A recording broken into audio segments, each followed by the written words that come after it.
এই প্রচণ্ড গরমে আমাদের যে সকল পর্যটন ক্ষেত্রগুলির কথা সবার আগে মনে পড়ে তার মধ্যে সবচেয়ে কম খরচে এবং কাছের গন্তব্যস্থল হলো দীঘা। আর এই আজকের ভিডিওতে আমি চলে এলাম ওল্ড দীঘাতে। এর আগের ভিডিওতে আমি নিউ দীঘার কিছু ইনফরমেশনের ভিডিও দিয়েছিলাম। এই ভিডিওতে দেখব ওল্ড দীঘার মানুষের ভিড় কেমন এবং এখানকার হোটেল খরচ কেমন কি আছে ইত্যাদি। তো চলো। এখন সকাল সকাল মানে 10টা 15-10টা বাজে আর আমি চলে এসেছি ওল্ড দীঘাতে। আর এখানে বলতে গেলে সমুদ্রের গর্জনটা এত সেটা কিন্তু হেভি লাগছে আমার শুনতে, মানে দারুণ লাগছে। নিউ দীঘা থেকে ওল্ড দীঘাটা কিন্তু আমার সব থেকে বেশি ভালো লাগছে। আর এখানে যে উঠার মতো যে ঢেউটা হচ্ছে সেই ঢেউটা কিন্তু খুব সুন্দর লাগছে আমার।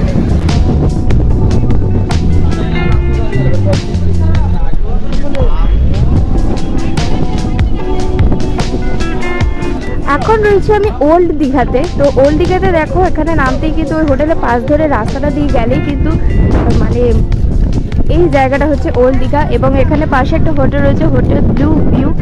আর একদম কিন্তু সি ফেসিং, সামনেই রয়েছে সি এবং পাশেই রয়েছে অনেক কিছু খাবার দোকান এবং বাজার। তো চলো আমরা একটু সমুদ্রের ধারের দিকে যাই।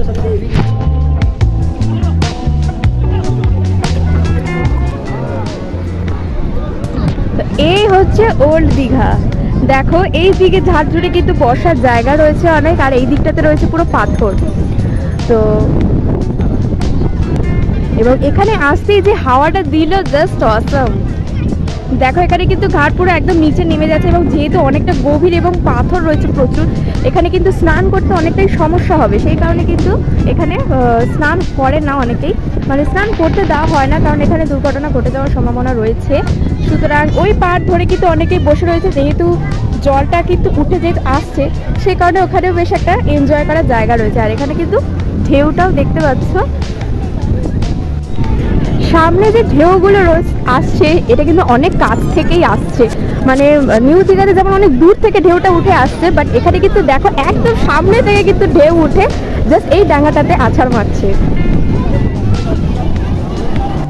এই ওল্ড দীঘা বিচে কিন্তু কোথাও বালি নেই, সম্পূর্ণ কিন্তু বলতে গেলে বাঁধানো।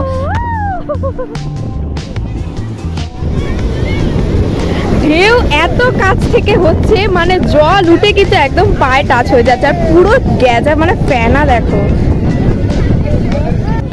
এই বীজটা কিন্তু স্নানের জন্য একদমই উপযুক্ত নয়, সেই কারণে কিন্তু এই জায়গাটাতে ভিড়টা তুলনামূলক কম থাকে নিউ দীঘার থেকে।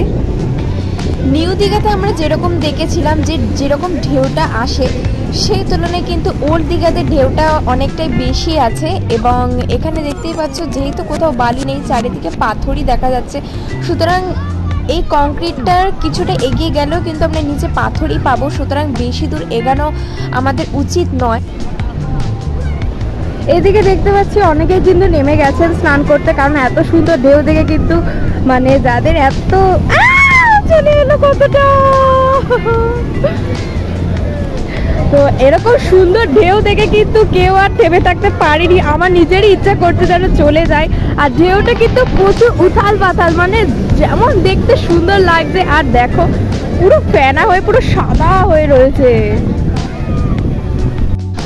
ফেনাটা জাস্ট দেখো, মানে এমন মনে যেন সার্ফ জল গুলে রাখলে যেরকম জাস্ট ফেনাটা হয়ে থাকে সেই রকমই কিন্তু ফেনা এখানে আসছে। আর অনেকে তো কতদূর চলেও গেছে ঢেউয়ের মজা নিতে নিতে।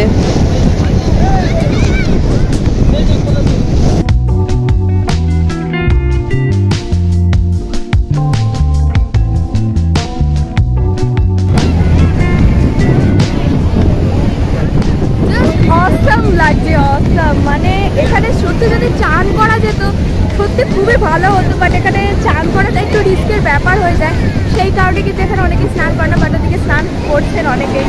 বাট সত্যি বলতে আমার কিন্তু দারুণ লাগছে। এইখানে দেখো গোপাল ঠাকুর নিয়ে এসছে সমুদ্রে স্নান করানোর জন্য। আরে বাস কি সুন্দর, কত কেউ চলে গেছে ওখানে। শুধু মেন এই যে মিডিলটাতে পাথর রয়েছে এটার জন্যই আরো রিস্ক হয়ে যায়। কোথায় পাথর আর এতই ঢেউ, এর জন্য দেখাও যাচ্ছে না ঠিকঠাক। একমাত্র এই এত দূর পর্যন্তই হয়তো যাওয়া যেতে পারে, এর আগে গেলে কিন্তু পাথর। এইদিকে কিন্তু বাজার রয়েছে অনেক, এখানে কিন্তু পরপর পুরো দোকান রয়েছে। মানে যেহেতু এখানে কাজু বাদামটা বিশেষ করে খুব পাওয়া যায়, যেহেতু কাজু বাদামের বন্ড রয়েছে সে কারণে কিন্তু প্রতি দোকানে এখানে কাজু বাদাম পাওয়া যাচ্ছে।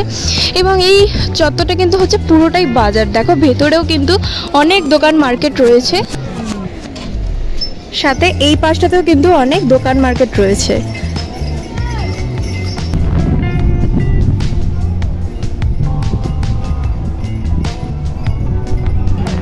ওল্ড দীঘার এই জায়গাটা কিন্তু বেশ সুন্দর সাজানো গোছানো। দেখো এখানে কিন্তু পুরোটাই টাইলস বেছানো রাস্তা, এবং পাশে দেখতে পাচ্ছ এখানে কিন্তু অনেক বসার জায়গাতেও রয়েছে। মানে বসার জায়গা নয়, বাট এখানে বসে সময় কাটানো খুব সুন্দর যেতে পারে।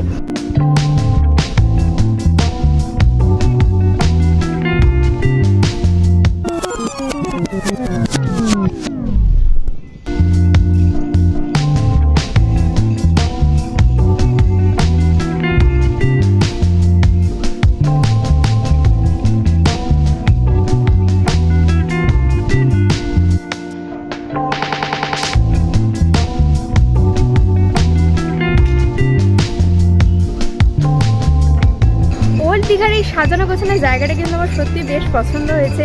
এত সুন্দর পরিষ্কার পরিচ্ছন্ন, আর রোজই কিন্তু এখানে পরিষ্কার করা হচ্ছে দেখতে পাচ্ছি, তো বেশ ভালো লাগছে এই জায়গাটা।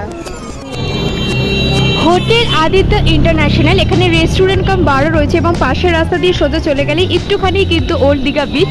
এইখানে নন এসি শুরু হয়ে যাচ্ছে 1000 টাকা থেকে, এবং এসি শুরু হচ্ছে 1400-1500 থেকে। তার অপোজিটেই রয়েছে হোটেল নন্দন, যেখানে নন এসি শুরু হচ্ছে 850 থেকে এবং এসি শুরু হচ্ছে 1400 থেকে। তার পাশেই রয়েছে হোটেল বলাকা, যেখানে নন এসি শুরু হচ্ছে 600 থেকে এবং এসি শুরু হচ্ছে 1000 টাকা থেকে। এই হোটেলটি হচ্ছে একদম ওল্ড দীঘা বিচের সামনে হোটেল ব্লু ভিউ। এইখানে কিন্তু নন এসি রুম শুরু হয়ে যাচ্ছে 1000 টাকা থেকে এবং এসি রুম স্টার্ট হচ্ছে কিন্তু 1500 টাকা থেকে।